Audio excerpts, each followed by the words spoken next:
ये श्रृंखला सर्व आत्माओं के पिता परमात्मा शिव के द्वारा उच्चारित महावाक्यों के संकलन पर आधारित है। ओम शांति। कॉलीवुड स्टूडियो द्वारा प्रस्तुत अमूल्य रत्न में आप सभी का हार्दिक स्वागत है। कहते हैं खुदा भी अपनी रहमतों की बरसात उस पर बरसाता है जो खुदा के बंदों की सेवा के लिए खुद को आगे बढ़ाता है।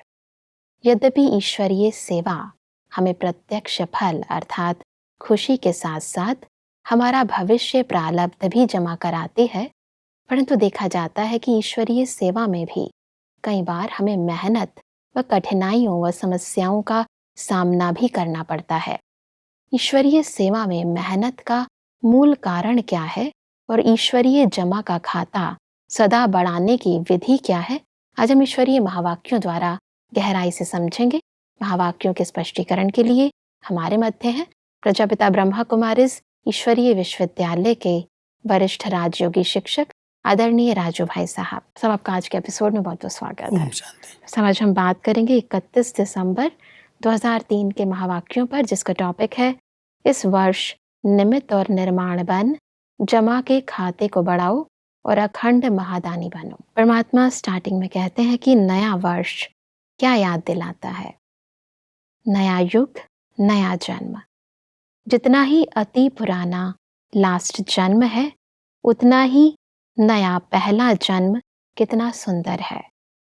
यह श्याम और वह सुंदर, इतना स्पष्ट जैसे आज के दिन पुराना वर्ष भी स्पष्ट है और नया वर्ष भी सामने स्पष्ट है। ऐसे अपना नया युग, नया जन्म स्पष्ट सामने आता है। नवयुग और नववर्ष, इन दोनों के बीच के संबंध को थोड़ा स्पष्ट करें। जैसे पुराना वर्ष जब पूरा होने पर होता है और नया वर्ष आने वाला होता है, तो ये 31 तारीख के महावाक्य हैं। 31 दिसंबर को रात 12 बजे से नया वर्ष मनाना शुरू करते हैं जी। तो परमात्मा कह रहे हैं जैसे पुराना जा रहा है, नया आने वाला है, तो बहुत स्पष्ट अनुभव होता दिखाई दे रहा है।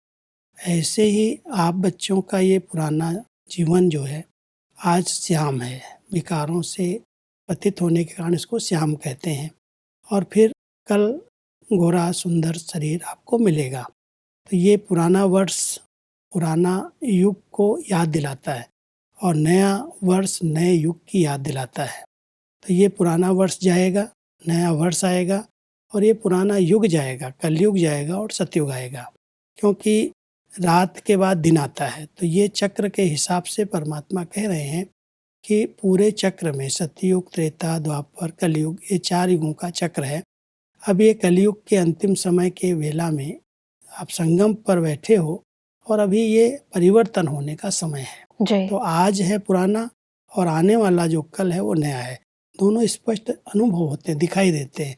कल जब नया युग आएगा तो हमारा वहाँ का जीवन क्या होगा, कैसे आत्मा सतो प्रधान होने के कारण सुंदर होगी, कोई भी प्रकार का विकार बुराइयां वहाँ नहीं होंगी। परमात्मा कहते हैं कि आज लास्ट जन्म में है, कल फर्स्ट जन्म में होंगे। क्लियर है, सामने आता है। जो आदि बच्चे हैं उन्होंने ब्रह्मा बाप का अनुभव किया। ब्रह्मा बाप को जैसे अपना नया जन्म, नए जन्म का राजाई शरीर रूपी वस्त्र सदा सामने खूंटी पर लटका हुआ दिखाई देता था, जो भी बच्चे मिलने जाते वह अनुभव करते। ब्रह्मा बाप का अनुभव रहा, आज बूढ़ा हूं, कल मिचनू सा बन जाऊंगा। याद है, पुरानों को याद है भी आज और कल का खेल। इतना स्पष्ट भविष्य अनुभव हो, आज स्वराज्य अधिकारी है, कल विश्व राज्य अधिकारी। ब्रह्मा बाबा की इस ऊंची स्थिति को थोड़ा स्पष्ट करें। ब्रह्मा बाबा का एक बहुत सुंदर अनुभव। बाबा जहाँ पर महावाक्य उच्चारण करते थे हिस्ट्री हॉल के अंदर, वहाँ पर एक ट्रांसलाइट रखी थी, जिस ट्रांसलाइट के अंदर नीचे राधे कृष्ण का चित्र था और ऊपर श्री लक्ष्मी श्री नारायण का चित्र था। तो बाबा जब हॉल में प्रवेश होते थे तो उस चित्र को देख के कहते थे, देखो आज मैं बूढ़ा हूँ, कल जाकर के ये मिचनू बनूंगा। श्री कृष्ण की तरफ इशारा करते हुए उस फोटो को देखते हुए कहते थे बच्चे आज बूढ़ा हूँ कल ये बनूंगा। बाबा को बहुत स्पष्ट स्मृति रहती थी, सदा ये भान रहता था कि जैसे वो नया शरीर खूंटी पर टंगा हुआ है, वस्त्र टंगा हुआ है और ये पुराना उतार करके मैं ये पहनूंगा। और उसी नशे से जब भी कोई बच्चे मिलते थे तो बाबा बहुत खुशी खुशी से कहते थे, बच्चे आज बूढ़ा हूँ कल ये मिचनू बनूंगा। तो ये बाबा को प्रैक्टिकल नशा था। हम बच्चों को भी बाबा कहते हैं, बच्चे आपको ये नशा स्मृति में रहना चाहिए कि आज हम हैं स्वराज्य अधिकारी हैं, अंतिम शरीर में हैं और कल हम विश्व राज्य अधिकारी बनेंगे, नए शरीर में जाएंगे। जब ये स्मृति रहती है, जो पुराना भान है उसे खत्म हो जाता है, जो देह अभिमान हमारा है वो भी समाप्त हो जाता है। इसलिए परमात्मा हम सबको कहते हैं कि बच्चे इस कलयुग की कोई भी चीज़ उसकी आकर्षण से बचने का एक ही तरीका है, ये सब खत्म होने वाला है और नया आने वाला है। जो खत्म होने वाली चीज़ है उसमें बुद्धि को अटकाना नहीं है, न देह में, न संबंधों में, न दुनिया में, न पदार्थों में, कहीं पर भी बुद्धि फंसे नहीं। इसलिए परमात्मा कहते हैं स्मृति को बार बार रिवाइज करो कि ये आज हैं कल ऐसे बनने वाले हैं। जी, परमात्मा के कहते हैं कि आजकल के लोग एक तरफ स्व प्राप्ति के लिए इच्छुक भी हैं लेकिन हिम्मतहीन हैं, हिम्मत नहीं है, सुनने चाहते भी हैं लेकिन बनने की हिम्मत नहीं है। ऐसी आत्माओं को परिवर्तन करने के लिए पहले तो आत्माओं को हिम्मत के पंख लगाओ। हिम्मत के पंख का आधार है अनुभव, अनुभव कराओ। हिम्मत के पंख देने के इस आधार को थोड़ा स्पष्ट करें। परमात्मा कह रहे हैं वर्तमान समय की जो मानव आत्माएं हैं वो बनना तो चाहती हैं लेकिन उनके पास हिम्मत के पंख नहीं है, कमज़ोर हैं। कैसे बनेंगे? तो अंदर अंदर हिम्मत न होने के कारण चाहना है, सुनते हैं, अच्छा अच्छा भी कहते हैं लेकिन बनने के लिए हिम्मत नहीं करते। तो बाबा कह रहे हैं उनको हिम्मत के पंख दो, और वो हिम्मत के पंख देना माना उनको कुछ न कुछ अच्छे अनुभव कराना। जी, अनुभव जब हो जाएगा तो अनुभव के कारण उनके अंदर वो हिम्मत आ जाएगी, हाँ ऐसे बन सकते हैं। इसलिए सेवा का एक बहुत अच्छा साधन है। केवल ज्ञान सुनाने से लोग सुनते हैं और चले जाते हैं, लेकिन अगर ज्ञान की जगह पर कोई अनुभव सुनाता है कि मैंने अपने जीवन को कैसे परिवर्तन किया, मैंने प्रैक्टिकल में क्या किया और कैसे हमारी जीवन श्रेष्ठ बनी, तो उनके अनुभव की लोगों पर छाप पड़ती है। इसलिए परमात्मा कहता है अगर अनुभव सुनेंगे और अनुभवी बन जाएंगे तो उनको हिम्मत आ जाएगी, हाँ हम बन सकते हैं, करके देखेंगे। जी, परमात्मा आगे कहते हैं कि अनुभव ऐसी चीज है, जरा सा अंचली मिलने के बाद अनुभव किया तो अनुभव के पंख कहो या अनुभव के पांव कहो, उससे हिम्मत में आगे बढ़ सकेंगे। इसके लिए विशेष इस वर्ष निरंतर अखंड महादानी बनना पड़े। अखंड मनसा द्वारा शक्ति स्वरूप बनाओ, महादानी बन मनसा द्वारा वाइब्रेशन द्वारा निरंतर शक्तियों का अनुभव कराओ। अनुभव कराने की इस विधि को स्पष्ट करें। परमात्मा हम सबको कह रहे हैं कि अखंड महादानी बनो, माना जो भी ऐसी हिम्मतहीन आत्माएं हैं, कमज़ोर हैं चारों तरफ से, उनको कुछ न कुछ सहयोग दो अपनी तरफ से, जो उनके हिम्मत के पांव आ जाए, हिम्मत की सांस आ जाए, वो आगे चलने लगें। कुछ न कुछ ऐसा अनुभव कराओ, चाहे मनसा से सकाश दो, मनसा से शक्तियों का दान दो, अच्छे शुभ वाइब्रेशन दो, जिससे वो आत्मा के अंदर शक्ति आ जाए। जी, अखंड महादानी बनने के लिए केवल एक प्रकार की सेवा नहीं की जा सकती। जी, कोई कहे हम मनसा सेवा ही करेंगे तो मनसा सेवा भी कब तक करेगा? मनसा भी बहुत शक्तिशाली चाहिए, उसमें जरा भी व्यर्थ नहीं आना चाहिए। फिर वाचा सेवा है, फिर कर्मणा सेवा है। तो वाचा से हम अच्छा कोई ज्ञान रत्नों का दान करें, कर्मणा से हम गुणों का दान करें और मनसा से हम शक्तियों का दान करें। बिल्कुल। तो जिस प्रकार की जब सेवा का चांस है उस प्रकार से हम वो सेवा करें तो अखंड महादानी बन करके हम इतने बड़े विश्व की हिम्मतहीन आत्माओं को हिम्मत दे सकते हैं। बिल्कुल, परमात्मा ने इसीलिए कहा कि वाचा द्वारा ज्ञान दान दो, कर्म द्वारा गुणों का दान दो। सारा दिन चाहे मनसा, चाहे वाचा, चाहे कर्म, तीनों द्वारा अखंड महादानी बनो। समय प्रमाण अभी दानी नहीं, कभी कभी दान किया नहीं, अखंड दानी, क्योंकि आत्माओं को आवश्यकता है। तो महादानी बनने के लिए पहले अपना जमा का खाता चेक करो।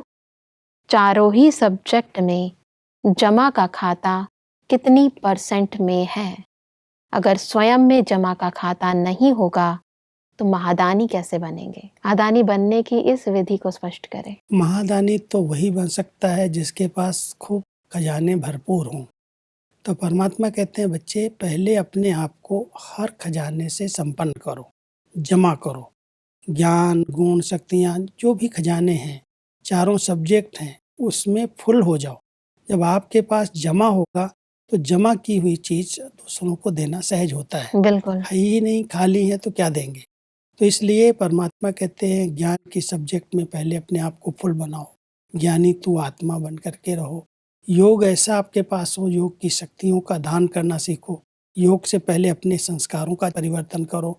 धारणाओं पर आपका फुल ध्यान हो तो धारणाओं की सब्जेक्ट में जब अपना अटेंशन है तो दूसरों का भी खिंचा सकते हैं। तो ऐसे चारों सब्जेक्ट पर जो आत्माएं वर्तमान समय ध्यान दे करके पहले अपने जीवन में परिवर्तन करती हैं, अपना जमा का खाता फुल होता है, तब वो महादानी बन करके अखंड दानी बन सकती है। बिल्कुल। और इसीलिए परमात्मा ने कहा कि जमा के खाते को चेक करने की निशानी क्या है? मनसा वाचा कर्म द्वारा सेवा तो की, लेकिन जमा की निशानी है सेवा करते हुए पहले स्वयं की संतुष्टता, साथ साथ जिन्हों की सेवा करते उन आत्माओं में खुशी की संतुष्टता आई। अगर दोनों तरफ संतुष्टता नहीं तो समझो सेवा के खाते में आपकी सेवा का फल जमा नहीं हुआ। चेकिंग की इस विधि को स्पष्ट करें। क्योंकि अगर हमारे पास सब खजाने जमा हैं और हम जमा किए हुए खजाने दूसरों को दान कर रहे हैं तो उसकी निशानी हमारे जीवन में पहले दिखाई देनी चाहिए। बिल्कुल। जिसके पास सब खजाने होते हैं वो आत्मा बिल्कुल तृप्त है, संतुष्ट है, अपने आप को भरपूर अनुभव करती है। संतुष्टता उसके जीवन में एक नेचुरल रहती है, कहीं भी उसकी बुद्धि भटकती नहीं है, संतुष्ट है। ऐसे ही परमात्मा कहता है जिनको आपने दान किया, जिनको आपने दिया, क्या वो आत्माएं संतुष्ट हुई? अगर हम ज्ञान देते जा रहे हैं, मनसा सेवा कर रहे हैं और असंतुष्टता बढ़ रही है, संतुष्ट आत्मा नहीं हो रही तो हमारी सेवा का रिजल्ट नहीं है। इसलिए परमात्मा हम सबको कह रहे हैं जब आपके पास सब खजाने जमा हैं तो पहले अपने आप को देखो, मैं भरपूर संतुष्ट हूँ। और संतुष्ट हूँ तो जब कोई भी चीज़ हम किसी को देंगे तो वो भी संतुष्ट हो जाए। तो बिल्कुल। संतुष्टता का एक वायुमंडल बन जाएगा, क्योंकि हम दान कर रहे हैं, अखंड दान कर रहे हैं, तो नेचुरल है जो असंतुष्ट आत्माएं हैं वो संतुष्ट हो जाएंगी। परमात्मा आगे कहते हैं कि कहाँ कहाँ मेहनत ज्यादा है लेकिन जमा का फल कम है। कारण दोनों तरफ की संतुष्टता की कमी। अगर संतुष्टता का अनुभव नहीं किया, चाहे स्वयं चाहे दूसरे, तो जमा का खाता कम होता है। सब सेवा में मेहनत के इस कारण को थोड़ा स्पष्ट करें। कई बार हम सेवाएं बहुत करते हैं लेकिन आत्माएं संतुष्ट नहीं होती और उसका कारण है कि पहले हम ही संतुष्ट नहीं हैं। सेवा के पीछे कुछ न कुछ हमारा स्वार्थ रहता है और स्वार्थ जब पूर्ति नहीं होती तो खुद आत्मा असंतुष्ट हो जाती है। जब खुद असंतुष्ट है तो दूसरों को क्या संतुष्ट कर सकेगी। इसलिए परमात्मा कहता है सेवा में बहुत मेहनत करने के बाद भी अगर आत्माएं संतुष्ट नहीं हो रही है, माना जमा का खाता आपका नहीं है और जमा होना जो चाहिए और बढ़ना चाहिए उसमें। जब आत्माएं संतुष्ट होंगी, दुआएं देंगी, तब तो आपका खाता बढ़ेगा। इसलिए एक तरफ है ज्ञान, योग, धारणा, सेवा का खाता जो हमारा फुल हो, जमा हो पहले, फिर हम दान करें, दूसरों को दें और साथ साथ उसके द्वारा वो संतुष्ट हो जाए और संतुष्टता के बाद वो हमें जो संतुष्टता का वाइब्रेशन है वो हमें और भरपूर कर दे। तो परमात्मा में फिर मेहनत नहीं लगेगी। मेहनत का कारण है आप सेवा तो खूब कर रहे हो लेकिन संतुष्टता का वायुमंडल नहीं बनता, आत्माएं संतुष्ट नहीं होती क्योंकि आप पहले अपने आप को संतुष्ट नहीं कर रहे हो। बिल्कुल भाई साहब, ईश्वरीय सेवा करने के लिए हमें भिन्न भिन्न पड़ावों से होकर पहले गुजरना पड़ेगा, तभी हम बेहद की सेवा कर सकते हैं। परमात्मा आगे इसीलिए कहते हैं कि सहज सेवा का खाता भरपूर करने की गोल्डन चाबी है कोई भी मनसा वाचा कर्म। किसी में भी सेवा करने के समय एक तो अपने अंदर निमित्त भाव की स्मृति, निमित्त भाव, निर्माण भाव, शुभ भाव, आत्मिक स्नेह का भाव। अगर इस भाव की स्थिति में स्थित होकर सेवा करते हो तो सहज आपके इस भाव से आत्माओं की भावना पूर्ण हो जाती है? सब इस विधि को थोड़ा और स्पष्ट करें। परमात्मा हम सबको सेवा में सफलता के लिए गोल्डन चाबी दे रहे हैं जी। कि बच्चे ये गोल्डन चाबी है कि निमित्त भाव से, निमित्त और निर्माण बन करके, हर एक के प्रति आत्मिक भाव रख करके, शुभ भाव रख करके फिर सेवा करो। अगर शुभ भाव है, बहुत आत्मिक भाव है, निमित्तपन का भाव है, तो अन्य आत्माओं की भावनाएं पूर्ण कर सकते हो। अगर जरा भी मैं कर रहा हूँ, मेरी सेवा है, जरा भी निमित्त भाव नहीं है या शुभ भाव नहीं है, स्वार्थ का भाव है कोई भी प्रकार का, या देह को देख करके, पद पोजीशन को देख करके आप सेवा कर रहे हो, तो जी, उस सेवा में सफलता नहीं मिल सकती। बिल्कुल। सफलता का आधार है, स्वर्णिम चाबी है कि निमित्त बन करके, निर्माण भाव से, बहुत शुभ और कल्याण वृत्ति से, बहुत अच्छी भावना से आत्माएं हैं, आत्माएं अपना वर्षा, अपना जन्म सिद्ध अधिकार परमात्मा से ले लेवें, इस भावना से सेवा करो तो उनकी भावनाएं पूरी हो जाएंगी। बिल्कुल, इसलिए परमात्मा कहते हैं कि आज के लोग हर एक का भाव क्या है वह नोट करते हैं। क्या निमित्त भाव से कर रहे हैं व अभिमान के भाव से? जहाँ निमित्त भाव है वहाँ निर्माण भाव ऑटोमेटिकली आ जाता है। वैसे भी जब भी हम किसी के पास जाते हैं संदेश देने, तो उनको ये लगता है ये किस भाव से हमारे पास आए हैं, इनका क्या लक्ष्य है, क्या ये हमसे चाहते हैं। कई बार हमारी बहनें राखी बांधने के लिए जाती हैं, जैसे सेवा के भाव से जाती हैं कि हमें इनको परमात्मा का संदेश देना है, जी, पवित्रता की इनसे प्रतिज्ञा करानी है। लेकिन पहले वो देखते हैं कहीं ये बहनें पैसा लेने के हिसाब से तो नहीं आ रही हैं, इनका भाव ये तो नहीं है। तो अगर कोई भी भाव होगा तो उसका प्रभाव नहीं पड़ेगा। अगर हमारा स्वार्थ का भाव है, कुछ लेने का भाव है, इसलिए परमात्मा यहाँ हमें सिखा रहे हैं कि जो भी आप सेवा कर रहे हो, सफलता तभी मिलेगी जब आपके भावना के अंदर है कि मैं तो निमित्त हूँ, कराने वाला बाबा है, करा रहा है। और बहुत निर्माणचित होकर के कोई बाबा का संदेश आप किसी को देंगे तो सहज लोग स्वीकार कर लेंगे। इसलिए आपके जो भाव हैं वो लोगों को फट से पता चलता है, और भावना के आधार से आपको चेक करके ही फिर आपके समीप आते हैं और ज्ञान सुनते हैं। जी, इसलिए परमात्मा कहते हैं कि चेकर भी बनो, मेकर भी बनो, क्योंकि समय की समीपता के नज़ारे देख रहे हो और सभी ने परमात्मा से वायदा किया है कि हम समान बनेंगे। परमात्मा आगे कहते हैं कि ब्रह्मा बाप के समान बनना है तो ब्रह्मा बाप का विशेष चरित्र क्या देखा, आदि से लेकर अंत तक हर बात में मैं कहा या बाबा कहा, मैं कर रहा हूँ नहीं, बाबा करा रहा है। किससे मिलने आए हो? बाबा से मिलने आए हो। मैंपन का अभाव, अविद्या, यह देखा ना, देखा। हर मुरली में बाबा बाबा कितना बार याद दिलाते हैं।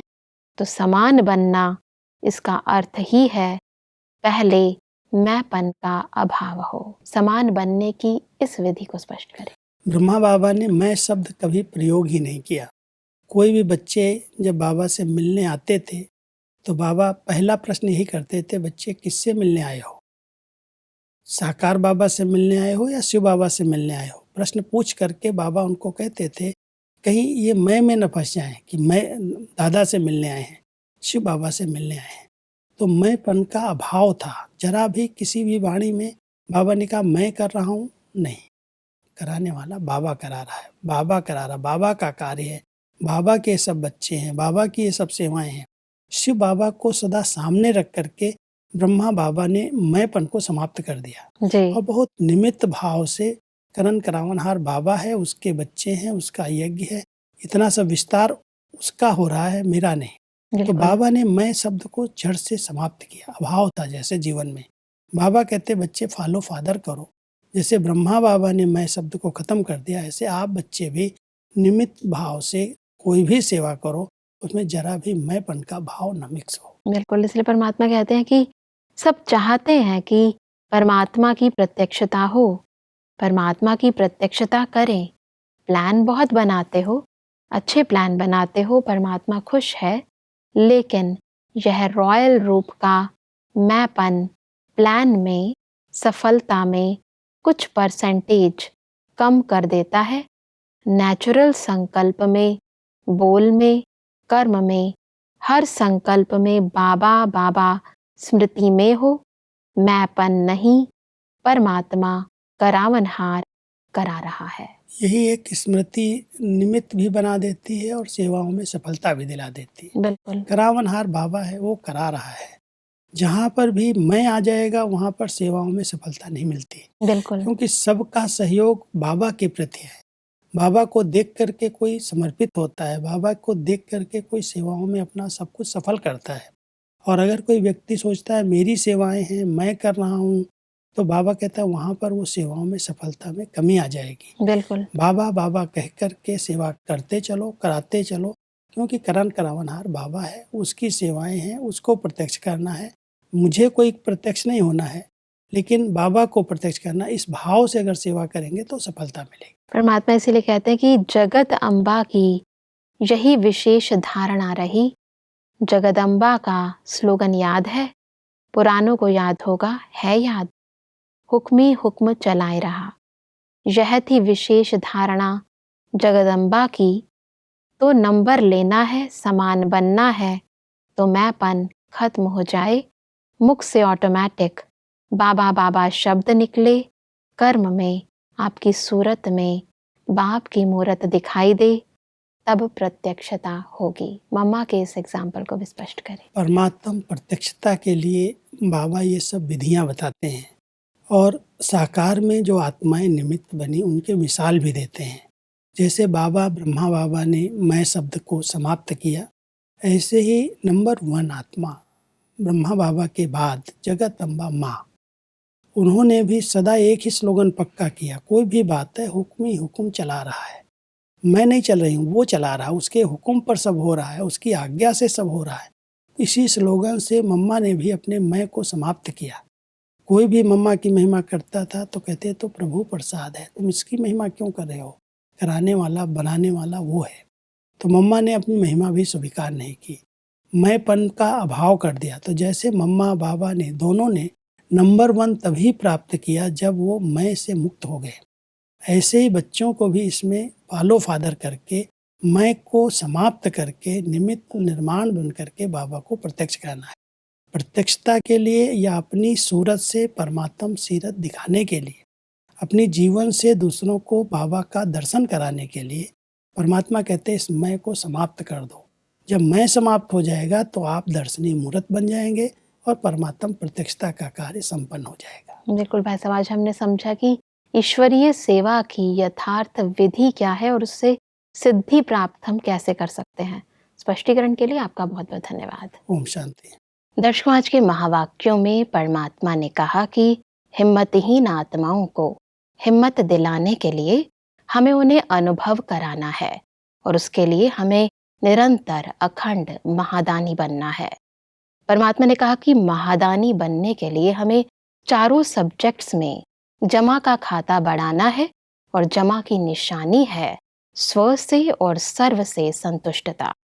परमात्मा ने कहा कि जमा का खाता भरपूर करने की गोल्डन चाबी है निमित्त भाव, निर्माण भाव, शुभ भाव, आत्मिक व स्नेह भाव से सेवा करना। दर्शकों, आज के महावाक्यों से संबंधित यदि आपके मन में कोई भी प्रश्न है तो आप हमें ईमेल कर सकते हैं। हमारा ईमेल आईडी है amulyaratna@gollywoodstudio.org। अगले एपिसोड में हम इन्हीं महावाक्यों को और आगे बढ़ाएंगे। तब तक के लिए लेते हैं इजाजत। ओम शांति। मुख्य सार, अनुभव कराने के लिए निरंतर अखंड महादानी बनना पड़े। मनसा वाइब्रेशंस द्वारा शक्तियों का अनुभव कराओ, वाचा द्वारा ज्ञान दो, कर्म द्वारा गुणों का दान दो। जमा का खाता भरपूर करने की गोल्डन चाबी। सेवा करते समय निमित्त भाव की स्मृति। जहाँ निमित्त भाव है वहाँ निर्माण भाव स्वतः आ जाता है। निमित्त निर्माण, शुभ और आत्मिक स्नेह का भाव रहे। जमा के खाते को चेक करने की विधि। जमा की निशानी है सेवा करते हुए पहले स्वयं की संतुष्टता, साथ साथ जिन्हों की सेवा की दोनों तरफ संतुष्टता।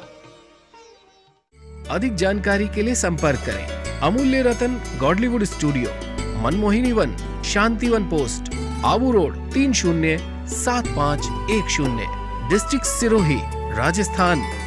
ईमेल आईडी है amulyaratn@godlywoodstudio.org। इस श्रृंखला को प्रजापिता ब्रह्मा कुमारीज ईश्वरीय विश्वविद्यालय के सेवा केंद्रों पर क्लास में नियमित रूप से चलाने के लिए गॉडलीवुड स्टूडियो से संपर्क करें।